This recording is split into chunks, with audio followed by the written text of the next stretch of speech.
Hello my friends, I am back and we are going to keep reading from A Wrinkle in Time. So the last time we read, Meg and Charles Wallace and Calvin had gone into the Central Intelligence Office and they had met the man with the red eyes, who none of them trusted.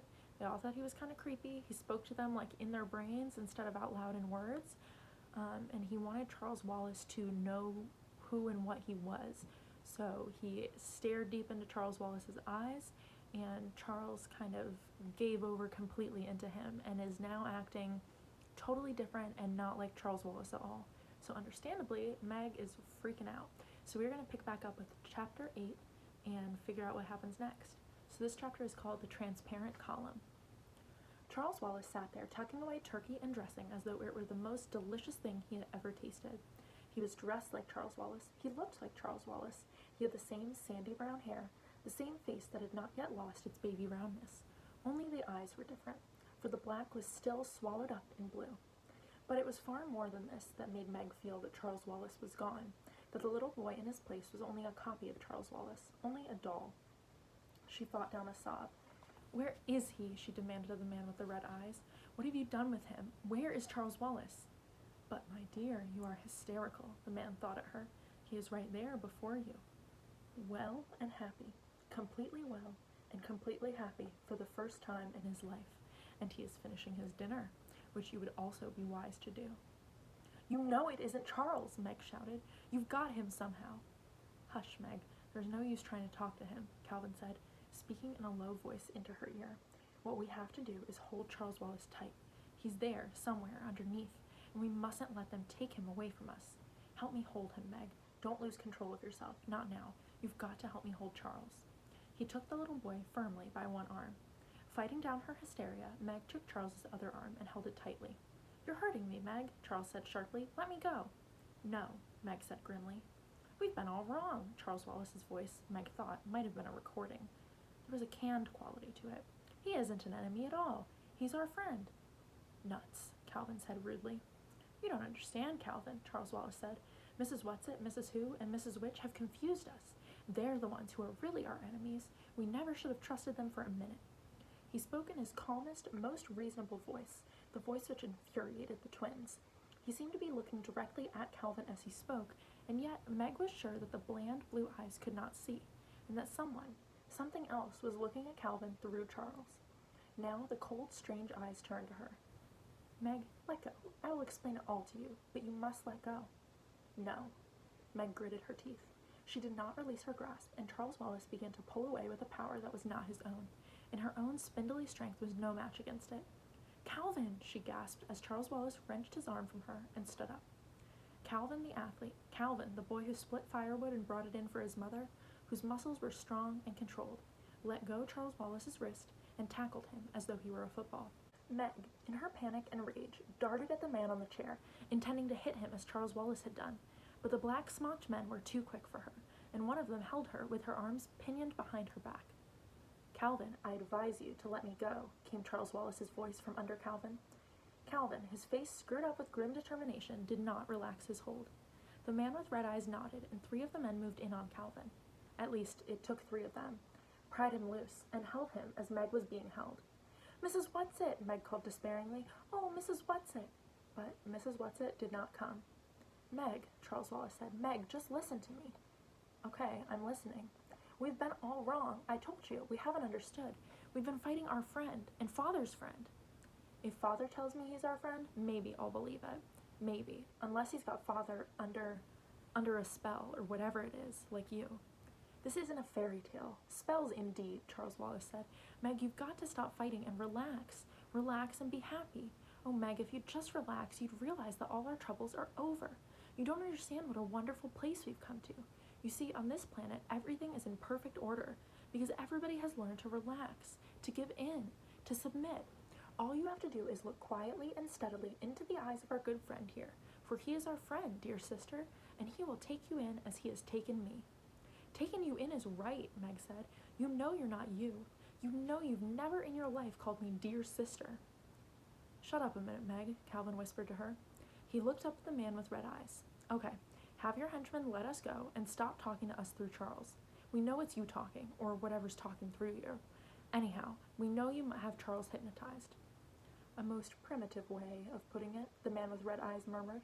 He gestured slightly with one finger, and Meg and Calvin were released. "Thanks," Calvin said wryly. "Now, if you are our friend, will you tell us who or what you are?" "It is not necessary for you to know who I am. I am the prime coordinator. That is all you need to know." "But you're being spoken through, aren't you? Just like Charles Wallace. Are you hypnotized too?" "I told you that was too primitive a word, without the correct connotations." "Is it you who are going to take us to Mr. Murry?" "No, it is not necessary, nor is it possible for me to leave here. Charles Wallace will conduct you." "Charles Wallace?" "Yes." "When?" "Now." The man with red eyes made the frightening grimace that passed for his smile. "Yes, I think it might as well be now." Charles Wallace gave a slight jerk of his head, saying, "Come," and started to walk in a strange, gliding, mechanical manner. Calvin followed him. Meg hesitated, looking from the man with red eyes to Charles and Calvin. She wanted to reach out and grab Calvin's hand, but it seemed that ever since they had begun their journeyings, she had been looking for a hand to hold. So she stuffed her fists into her pockets and walked along behind the two boys. "I've got to be brave," she said to herself. "I will be." They moved down a long, white, and seemingly endless corridor. Charles Wallace continued the jerky rhythm of his walk and did not once look back to see if they were with him. Suddenly, Meg broke into a run and caught up with Calvin. "Cal," she said, "listen, quick. Remember Mrs. Whatsit said your gift was communication, and that was what she was giving you. We've been trying to fight Charles Wallace physically, and that isn't any good. Can't you try to communicate with him? Can't you try to get into him?" "Golly day, you're right." Calvin's face lit up with hope, and his eyes, which had been somber, regained their usual sparkle. "I've been in such a swivet. It may not do any good, but at least I can try." They quickened their pace until they were level with Charles Wallace. Calvin reached out for his arm, but Charles flung it off. "Leave me alone," he snarled. "I'm not going to hurt you, old sport," Calvin said. "I'm just trying to be friendly. Let's make it up, huh?" "You mean you're coming around?" Charles Wallace asked. "Sure," Calvin's voice was coaxing. "We're reasonable people, after all. Just look at me for a minute, Charlibus." Charles Wallace stopped and turned slowly to look at Calvin with his cold, vacant eyes. Calvin looked back, and Meg could feel the intensity of his concentration. An enormous shudder shook Charles Wallace. For a brief flash, his eyes seemed to see. Then, his whole body twirled widely and went rigid. He started his marionette's walk again. "I should have known better," he said. "If you want to see Murry, you'd better come with me, and not try any more hanky-panky." "Is that what you call your father, Murry?" Calvin asked. Meg could see that he was angry and upset at his near success. "Father? What is a father?" Charles Wallace intoned. "Merely another misconception. If you feel the need of a father, then I would suggest you turn to it." "It again." "Who's this it?" Meg asked. "All in good time," Charles Wallace said. "You're not ready for it yet. First of all, I will tell you something about this beautiful, enlightened planet of Camazotz." His voice took on the dry, pedantic tones of Mr. Jenkins.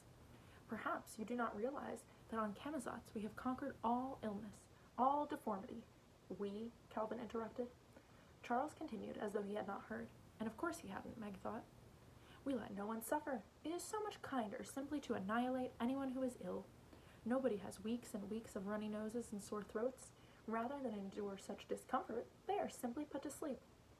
"You mean they're put to sleep while they have a cold, or that they're murdered?" Calvin demanded. "Murder is a most primitive word," Charles Wallace said. "There's no such thing as murder on Camazotz. It takes care of all such things." He moved jerkily to the wall of the corridor, stood still for a moment, then raised his hand. The wall flickered, quivered, grew transparent. Charles Wallace walked through it, beckoned to Meg and Calvin, and they followed. They were in a small, square room from which radiated a dull, sulphurous light.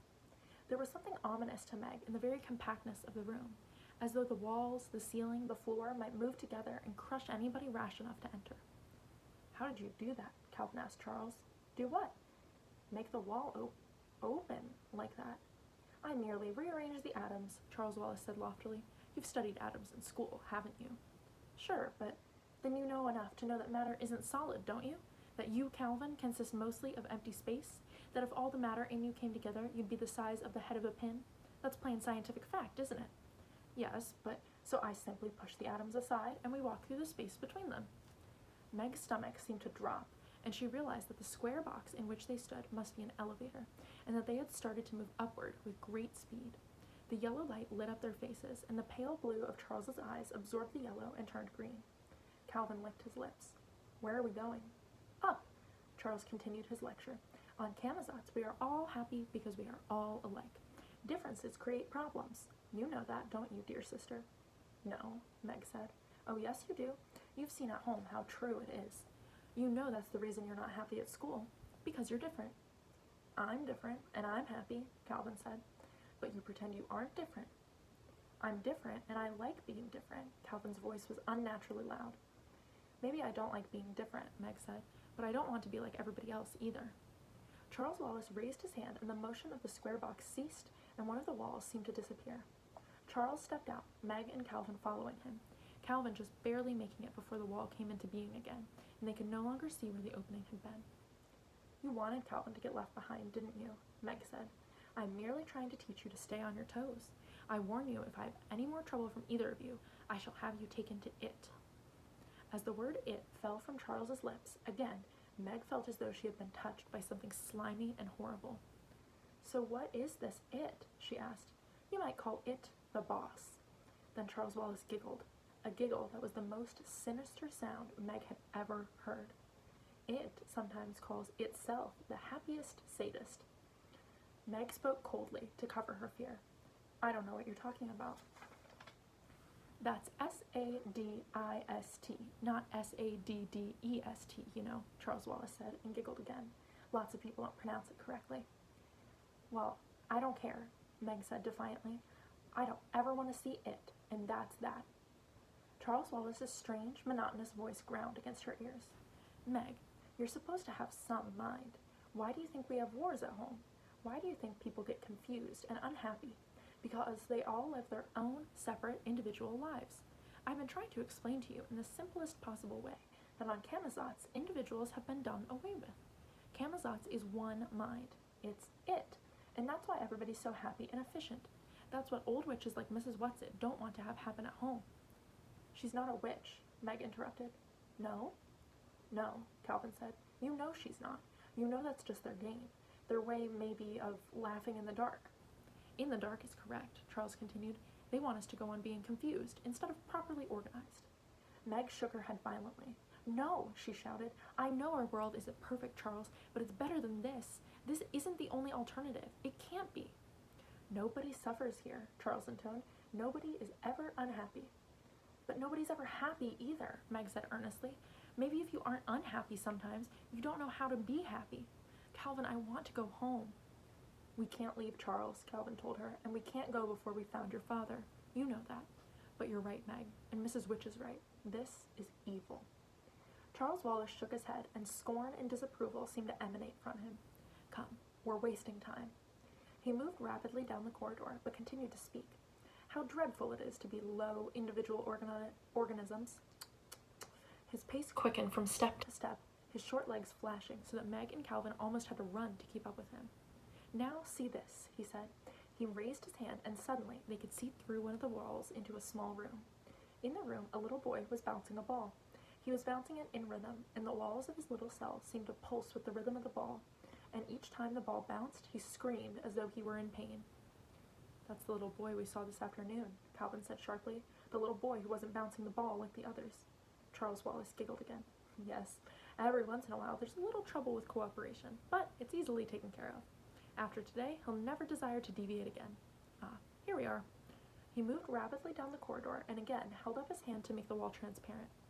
They looked into another small room or cell. In the center was a large, round, transparent column, and inside this column was a man. Father! Meg screamed. And that's where we are leaving it off for today. So, they have finally found Mr. Murry, but it seems like he is trapped, and Charles Wallace is not himself. So, I cannot wait to keep reading with you guys. Stay tuned for tomorrow's video so we can read the next chapter together.